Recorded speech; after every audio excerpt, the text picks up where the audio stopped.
There are two strategies to recover from PTSD, or any trauma-caused dysfunction, that I like to try to use.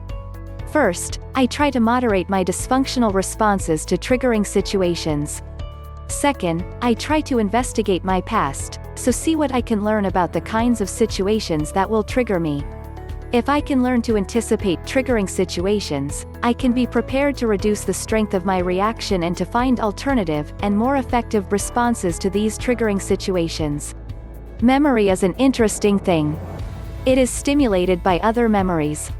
To stimulate memories of the past, I find it helpful to have dedicated time where I know people will listen to me without interruption, so I can free associate my way through my memories.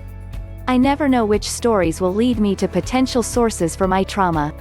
In my case, it was an old family story about my brother's birth. He was pretty sick when he was born, and needed an operation when he was a month old. I'd heard this story a lot, but never really thought about what it might have meant for me, his older brother. Eventually, I started learning about how abandonment can affect people. It really hit my attention when I read about what was happening to the Central American kids who were being torn from their parents by Donald Trump when they came into this country with their families. I found out that even a couple of weeks was enough to cause severe psychological damage to young children. When they were finally reunited with parents, they often wouldn't want to be touched by their parents. I started realizing that when my brother was sick, and needed the operation, that in those days that probably meant at least a week, or maybe 2 or 3 in the hospital. My father was busy working. My mother would probably be worried to death about my brother.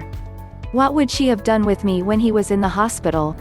Probably, she couldn't give me much attention, certainly not the full attention I'd received when I was her only child. Eventually, I asked her what happened to me during that time. She didn't really remember. It was over 60 years in the past by the time I asked. But she did think it likely that they sent me to my grandparents during this time.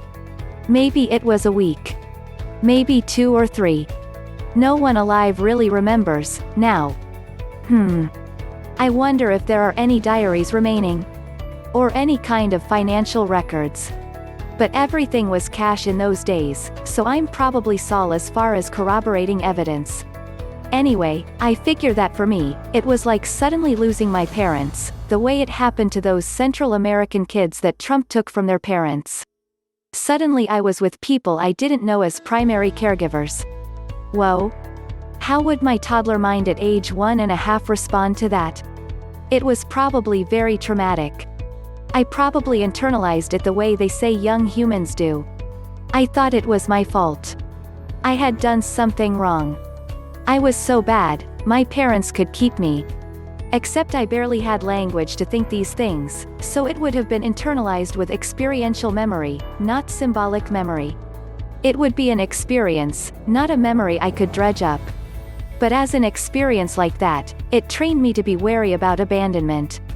Sure enough, I have a problem with trusting women. I am hyper-vigilant to their abandoning me. I tend to think they will abandon me almost as soon as I get into a relationship. I do this in all kinds of subconscious ways, but the weird thing is that this becomes a self-fulfilling prophecy.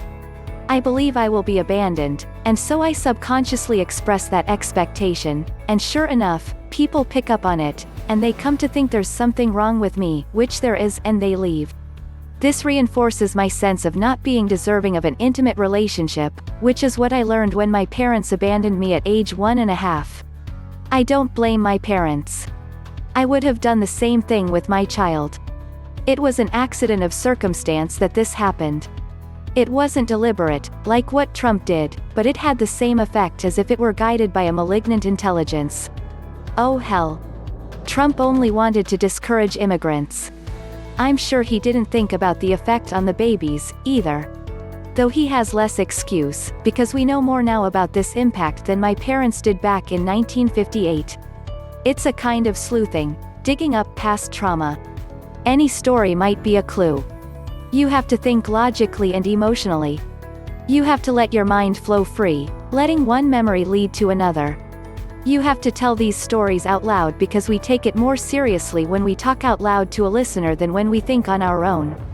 We pay attention to ourselves differently. Maybe even therapy might be helpful for the process. It takes work. It takes time. It takes patience to dig this stuff up, and you can never be sure what you are making up, although I think what matters most is having an explanation you believe in, whether it is totally accurate or not. My story gives me a way to understand my current behavior, and that helps me find strategies to change that behavior.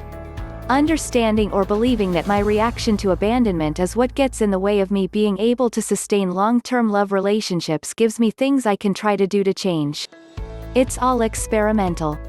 Maybe this story is helpful, or maybe it won't work out, and I'll need another story. But the theory helps me try new behaviors, and if those new behaviors help, then that's all I need. I just want to find a way to have a sustainable relationship. If this story helps me, that's good. If not, I'll try something else. There's no right or wrong answer here. It only matters if I find something that helps me. The more things I try, the more likely it is that I'll come across something really useful,